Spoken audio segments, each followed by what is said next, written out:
Salam saudaraku, selamat bertemu kembali di program Masalah Itu Baik. Saya merindukan melalui mendengarkan firman Tuhan di program ini, saudara, kita boleh dibentuk oleh Tuhan menjadi orang-orang yang mengerti kehendak Tuhan. Sebelum kita membicarakan kebenaran firman Tuhan, terlebih dahulu kita berdoa. Tuhanku Yesus, terima kasih Tuhan.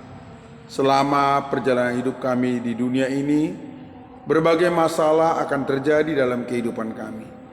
Tapi biarlah melalui masalah-masalah itu ya Tuhan, kami boleh mengerti kehendak-Mu dan boleh hidup dan bertingkah laku seperti yang Engkau kehendaki.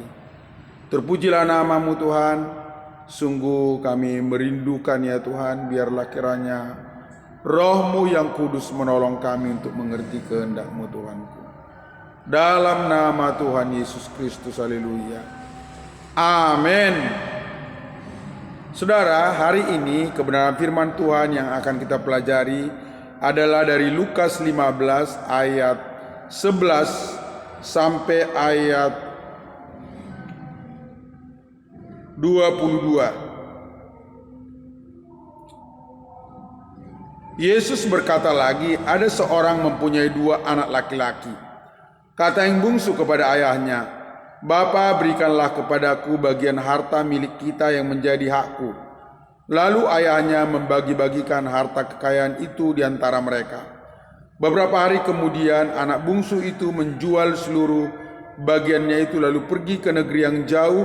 Di sana ia memboroskan harta miliknya itu dengan hidup berpoya-poya. Setelah dihabiskannya semuanya, timbullah bencana kelaparan di dalam negeri itu, dan ia pun mulai melarat.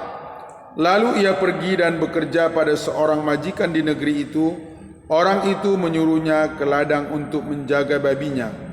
Lalu ia ingin mengisi perutnya dengan ampas yang menjadi makanan babi itu. Tetapi tidak seorang pun yang memberikannya kepadanya. Lalu ia menyadari keadaannya, katanya, "Betapa banyaknya orang upahan bapakku yang berlimpah-limpah makanannya. Tetapi aku di sini mati kelaparan. Aku akan bangkit dan pergi kepada bapakku dan berkata kepadanya, Bapa, aku telah berdosa terhadap sorga dan terhadap Bapa. Aku tidak layak lagi disebut anak Bapa. Jadikanlah aku sebagai salah seorang upahan Bapa." Maka bangkitlah ia dan pergi kepada bapaknya. Ketika ia masih jauh, ayahnya telah melihatnya, lalu tergeraklah hatinya oleh belas kasihan. Ayahnya itu berlari mendapatkan dia, lalu merangkul dan mencium dia. Kata anak itu kepadanya, "Bapa, aku telah berdosa terhadap sorga dan terhadap Bapa. Aku tidak layak lagi disebut anak Bapa." Tetapi ayah itu berkata kepada hamba-hambanya, "Lekaslah bawa kemari jubah yang terbaik.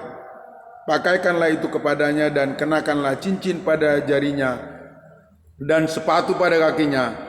Dan ambillah anak lembu tambun itu, sembelilah dia dan marilah kita makan dan bersukacita." Saudara, kisah anak yang terhilang bukanlah kisah yang baru bagi sebagian besar orang Kristen. Namun esensi terdalam daripada kisah ini seringkali terlupakan, saudara. Mengapa anak bungsu ini pergi meninggalkan rumah? Motivasi utamanya adalah dia ingin berbuat apa yang dia mau. Dia ingin mengatur hidupnya, melaksanakan segala sesuatu seperti kehendaknya sendiri. Saudara, saat kita memiliki motivasi ini dalam diri kita, saudara, maka kita sedang terjatuh ke dalam masalah. Ya. Satu-satunya cara untuk menjamin kita selamat dari masalah adalah kita harus menuruti apa yang Tuhan mau. Bagaimana ketika kita berdoa, saudara? Apa isi doa kita? Begitu banyak doa orang Kristen adalah permintaan. Namun saudara, apakah kita pernah berpikir, apakah permintaanku ini sesuai dengan kehendak Bapa atau tidak? Anak bungsu ini dia meminta, harta warisan. Apakah bapaknya suka akan permintaan ini? Saya percaya bapaknya tidak suka dengan permintaan ini. Sekalipun permintaan ini diberikan oleh bapaknya, tetapi itu tidak membuktikan bahwa bapaknya suka. Tapi bapaknya mau dia belajar satu hal. Sekalipun permintaanmu kuberikan, kamu tidak akan bahagia.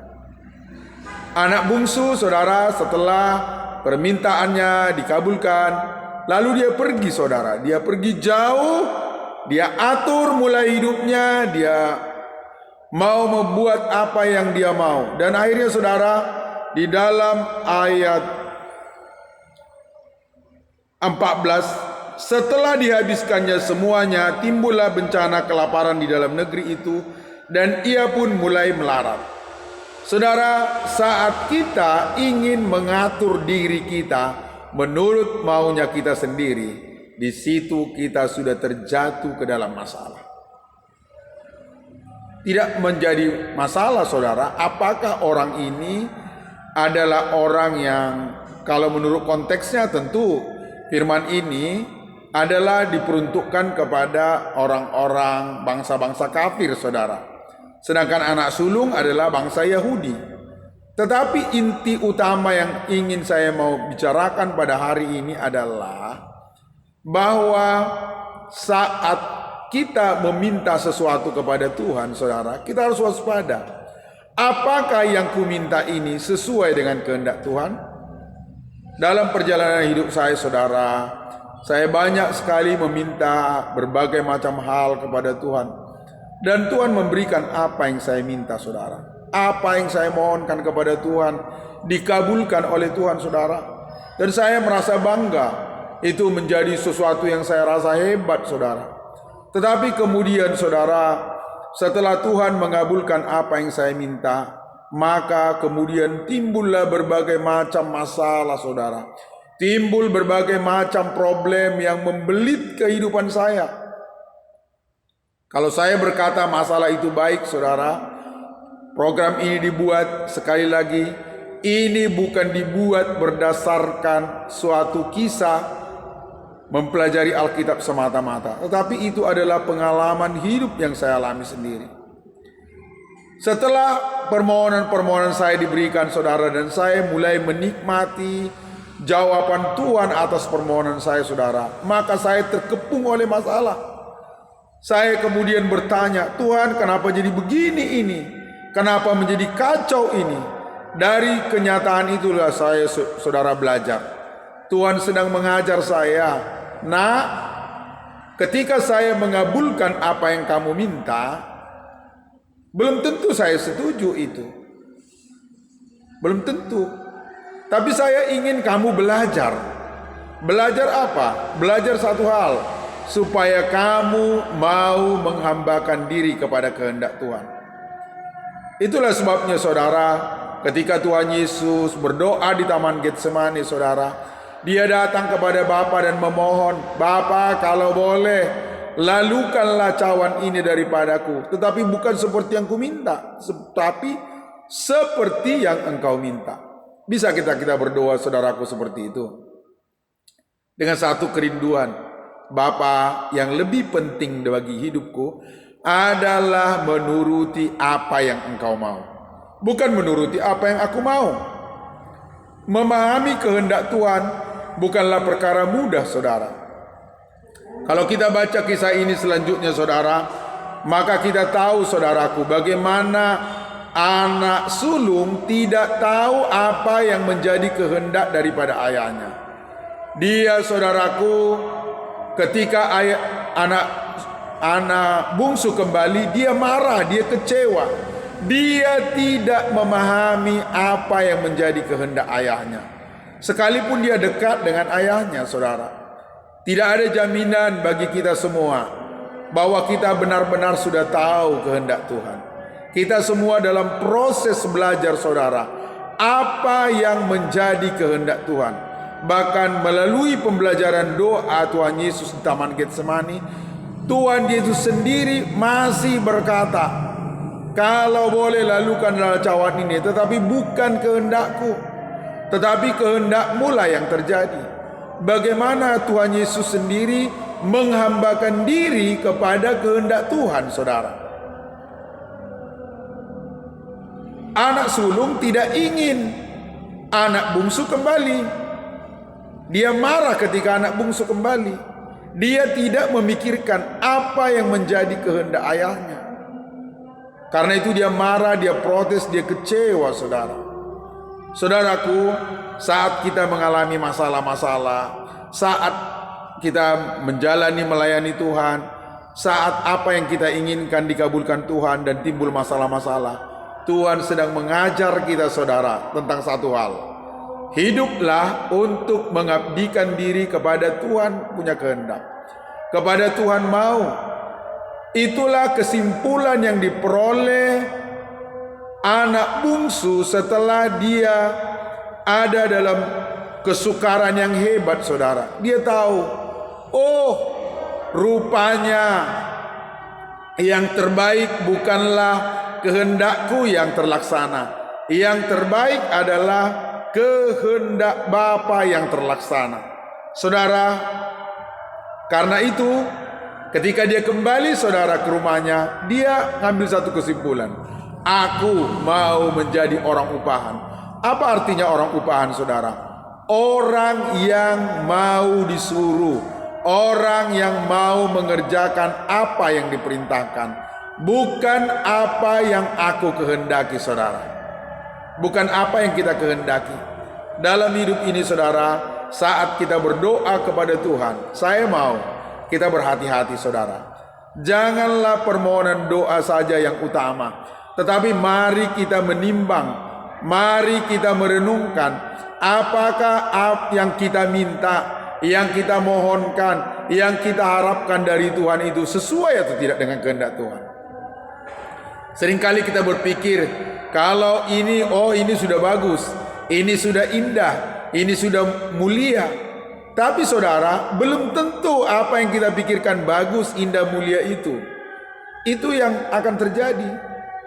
Saya belajar, saudara, banyak permohonan doa saya yang sudah dikabulkan oleh Tuhan. Tetapi kemudian, saudara, setelah permohonan doa itu dikabulkan Tuhan, saya kecewa, saudara. Karena apa? Karena kemudian saya terbelit oleh berbagai macam masalah. Saya bertanya, Tuhan, kenapa saya begini? Ada apa?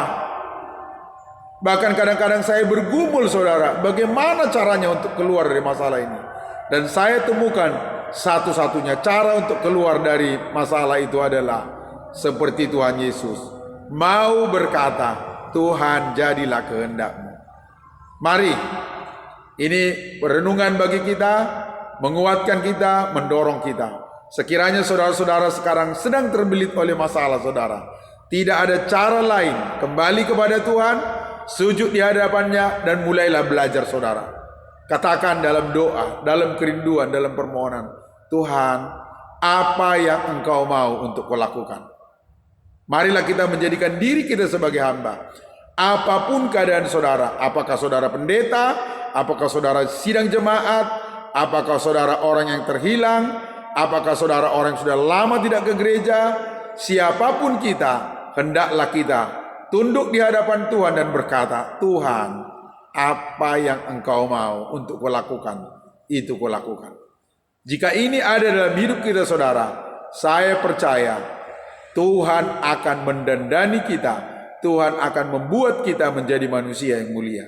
Lihatlah anak bungsu, diberikan kepadanya begitu banyak hal yang ajaib dan mulia, karena telah ada dalam dirinya suatu sikap yang merendah, yang mau menjadi orang upahan, yang mau menjadi hamba, yang mau disuruh oleh ayahnya. Saudara, kita akhiri pembelajaran kita hari ini. Saya dorong saudara selalu tunduk di hadapan Tuhan dan selalu rindu untuk melakukan kehendak Tuhan. Kita berdoa. Tuhan Yesus, terima kasih Tuhan untuk kesempatan bagi kami. Saat ini kami belajar kebenaran firman. Tuhan, biarlah kami berhati-hati dengan apa yang kami minta. Biarlah permintaan kami adalah sesuai dengan kehendak Tuhan. apa yang Tuhan pikirkan, bukan apa yang kami mau, bukan apa yang kami kehendaki. Banyak masalah telah terjadi dalam hidup kami, sekalipun Tuhan mengabulkan permohonan kami, namun justru timbul berbagai macam persoalan. Biarlah melalui itu kami sadar bahwa yang terbaik, yang tertinggi, dan yang terpenting adalah menghambakan diri dan mau menurut apapun yang Tuhan mau, apapun yang Tuhan kehendaki. Terima kasih Tuhan. Dalam nama Tuhan Yesus Kristus kami berdoa. Amin. Sampai bertemu besok saudara di program Masalah Itu Baik. Melalui masalah-masalah ini saya merindukan saudara kita boleh melihat bahwa Tuhan seringkali mengizinkan kita mengalami masalah supaya kita belajar dari masalah itu dan mengalami pertobatan. Tuhan Yesus memberkati. Salam.